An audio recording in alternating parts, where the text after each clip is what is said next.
Hello there, you beautiful people. So the final logical keyword, the final logical operator that we have is the OR operator. So what the OR operator does is it gives us true if input A or input B are true. So as we can see from the truth table, it gives us true if either one of A or B or both of them are true. So if B is true, you're going to get true. If A is true, you're going to get true. If A and B are both true, you're going to get true.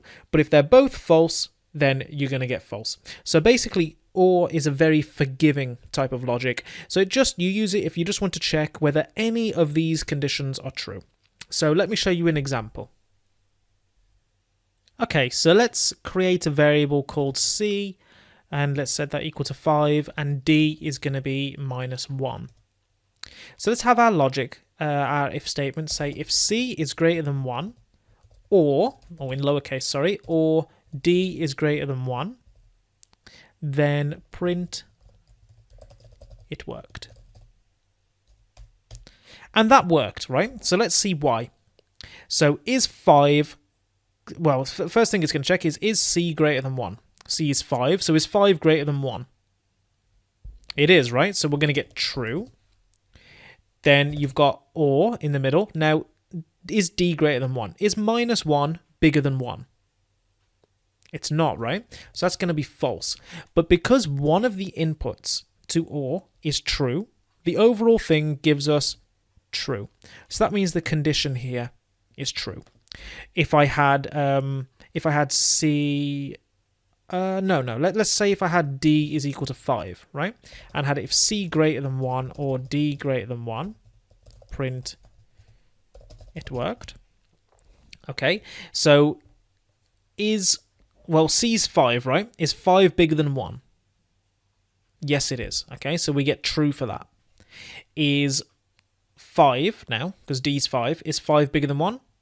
Yes, it is. So now both of these conditions are true. And that also gives us true.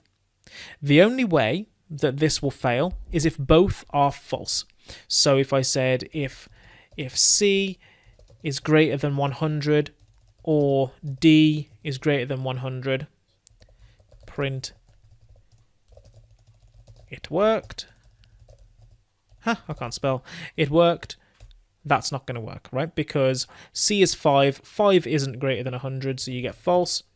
And D is 5. 5 isn't greater than 100. So get false. False or false? False. Okay, so that's how the OR operation works. Now you can combine this with the NOT, just like we did with the AND. So take, for example, if I did this, we know that that doesn't work, right? That comes false.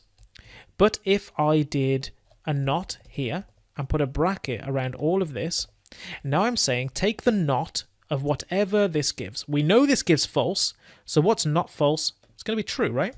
And now it's going to work.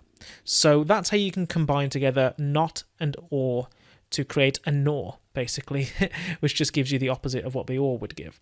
So combining together all these operations is how you make really, really powerful operations of your own. So let me show you a rather complicated example to show you what I mean about how you can combine these operators. Okay, now this is rather heavy, so bear with me, but it's going to show the point. I'm just going to give us some space here, and I'm going to create C equal to 6, and D is 2. Okay, C is 6 and D is 2. And I'm going to write this condition. If C is greater than 5 and D greater than 5, or C greater than 1 and D greater than 1, print it worked. Now I'm not going to press enter. I'm just going to walk you through what answer this is going to give. Okay, so let's start on the left, because that's how these things work, right? Let's start on the left here. C is 6, so is 6 greater than 5? That's true, right? That's going to be correct. Okay, so we've got true here. Is D greater than 5? No, it's not, right? Because D is 2, and 2 is not greater than 5. So we've got true and false. This whole bracket here is going to be false. Okay, so we've got false on the left side of an OR. Now on the right side here, we've got C is equal to 6. So is 6 greater than 1? Yes, it is. So that's going to be true. Now we've got D greater than 1. Is 2 greater than 1? Yes, it is. So this is true and this is true, which means this whole bracket is true. Okay, so we've got this whole bracket being false, this whole bracket being true. What's false or true? That's going to be true, right? So if I press enter, it worked. Okay, so this whole bracket became false, as I showed you. This whole bracket became true. False or true gave true. The whole condition was true, which means this code was ran. So I know that was a bit hardcore, but that's how these conditions are combined together to make more powerful conditions. What we'd be checking is if they're both bigger than 5 or they're both bigger than 1, run this code. Okay, so in plain English. So that's a very powerful ability to be able to combine all of these things together. And actually, to be honest, you could go another level if you really wanted, just for example purposes. We know that this works, right? That works. But I could make it not work by putting a bracket around all of this. I could make it not work, putting a bracket around all of it and typing not. Okay? And now that won't work because it was true. Not true is false. So now this whole condition is false and it didn't work. So you can combine and mix and match these operators as much as you like, which is a massively powerful ability. Phew, well, after all that logic, my brain is starting to hurt. So let's have a quick recap to make sure that we've got it all. So in the last lecture, we started looking at the not condition. The not condition basically reverses what you'd get otherwise. So not true is false and not false is true. Simple. After that, we had a look at the AND condition. The AND condition only gives you true if both inputs are true. So if A and B are true. Then we had a look at the OR condition. The OR condition gives you true if A or B are true. So if either of the inputs are true, OR is going to give you true. It also gives you true if both of them are. So OR is like a more flexible AND. Now we can combine these NOR and OR. Oh my god, that's so confusing.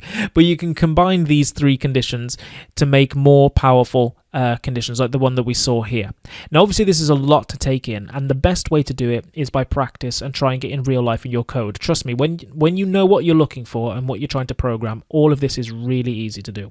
So to help with that and to help give you some practice, I've got a multiple choice quiz up next to help you solidify the concepts, and then after that we're going to have a section review and move on to the data structures section of the course, which lend themselves very well to being worked with logic. So we should have some quite good practice there.